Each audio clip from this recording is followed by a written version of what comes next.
2025 সালের হজ নীতি ঘোষণা করেছে সৌদি সরকার। ঘোষণা অনুযায়ী আগামী বছর 1,27,198 জন বাংলাদেশি হজ করতে পারবেন। সুষ্ঠু হজ ব্যবস্থাপনায় এই বছর বিশ্বে তুরস্ক আর এশিয়ার মধ্যে বাংলাদেশ প্রথম স্থান অর্জন করে। মক্কায় হজ এজেন্সিজ অ্যাসোসিয়েশন আয়োজিত মতবিনিময় সভা অনুষ্ঠিত হয়। এ সময় সুষ্ঠুভাবে হজ সম্পন্ন করায় হাবের সার্বিক সহযোগিতার প্রশংসা করেছেন ধর্মমন্ত্রী। আজকে হাজী সাহেবদের আনার ব্যাপারে আপনারা সবাই যে সহযোগিতা করেছেন, আন্তরিকতা দেখিয়েছেন, কাজ করেছেন, আমরা কৃতজ্ঞ আপনাদের কাছে। আমি অন্তত কৃতজ্ঞ আপনাদের কাছে। কিন্তু কষ্ট যখন দেন তখন সেটা সহ্য করা খুব কঠিন হয়ে যায়।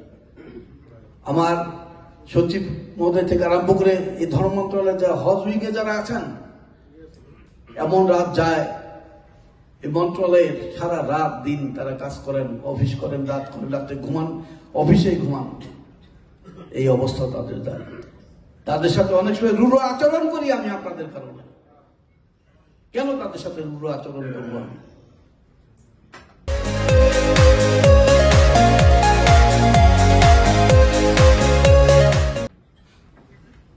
আমার দায়িত্ব হলো সুন্দর সুষ্ঠুভাবে যাতে পরিচালনা হয়, সেই জন্য সবার আন্তরিক সহযোগিতাটা দরকার। সেই সহযোগিতাটাই আপনাদের কাছে আমরা চাই। আমার বিশ্বাস যে আপনারা অতীতে আমি শুনেছি বাংলাদেশ অনেক সময় পুরস্কৃত হয়েছে সৌদি গভর্নমেন্টের কাছে। আমরা কিন্তু কাছাকাছি গিয়েও কিন্তু আমরা হতে পারি না। কারণটা কি? কারণটা হলো নিয়ম নীতি মেনে সঠিক সময়ে কাজ না করার জন্য আমরা এত কিছু করার পরেও আমরা সে কাজের সমাধান করতে পারি না। মনে খুব কষ্ট লাগে। অর্থাৎ ট্রাভেল এজেন্সি লাইসেন্সের নামের মধ্যে হজ লাগাই দিচ্ছে। এখন এটা করে তারা হাজি সংগ্রহ করছে। ধর্ম বিষয়ক মন্ত্রণালয় আমরাও একটা চিঠি দেব বেসামরিক বিমান চলাচল মন্ত্রণালয়কে অনুরোধ করা যে কোন ট্রাভেল এজেন্সি লাইসেন্সের মধ্যে হজ শব্দ যুক্ত করতে হলে ধর্ম বিষয়ক মন্ত্রণালয় থেকে ক্লিয়ারেন্স দিতে হবে। আর আমি অনুরোধ করব ইতিমধ্যে যারা লাইসেন্স পাইছে তাদের ওই লাইসেন্সগুলি বাতিল করার জন্য। তাহলে স্যার আপনার অর্ধেক এই গ্রুপ লিডারের ব্যবসা অর্ধেক নাই। সভায় আলোচকরা আরও বলেন, সুষ্ঠু হজ ব্যবস্থাপনার প্রধান বাধা হল মধ্যস্বত্বভোগীরা। ব্যাঙের ছাতার মতো গজিয়ে ওঠা অনুমোদনহীন এজেন্সিগুলোর বিরুদ্ধে ব্যবস্থা নেওয়ার দাবিও জানান তারা।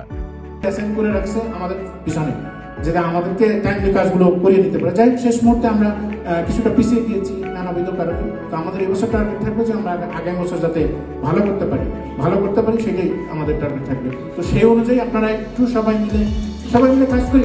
সবাই জানেন বা আমরা জানি যে হজটা হচ্ছে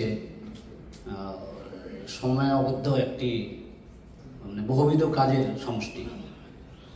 এবং আজকে আমরা কিন্তু আপনি আমরা মিলে হজ ব্যবস্থাপনার কাজ করতেছি বা করছি। 2024 সালে যে 53টি হজ এজেন্সি হজ যাত্রীদের হয়রানি করেছে তাদের শতভাগ লিখিত দিতে হবে যে আগামীতে তারা আর হাজিদের হয়রানি করবে না। মতবিনিময় সভায় বাংলাদেশ সরকারের সংশ্লিষ্ট মন্ত্রণালয়ের কর্মকর্তারা উপস্থিত ছিলেন। মাহমুদ হোসেন, মোহনা ডিজিটাল।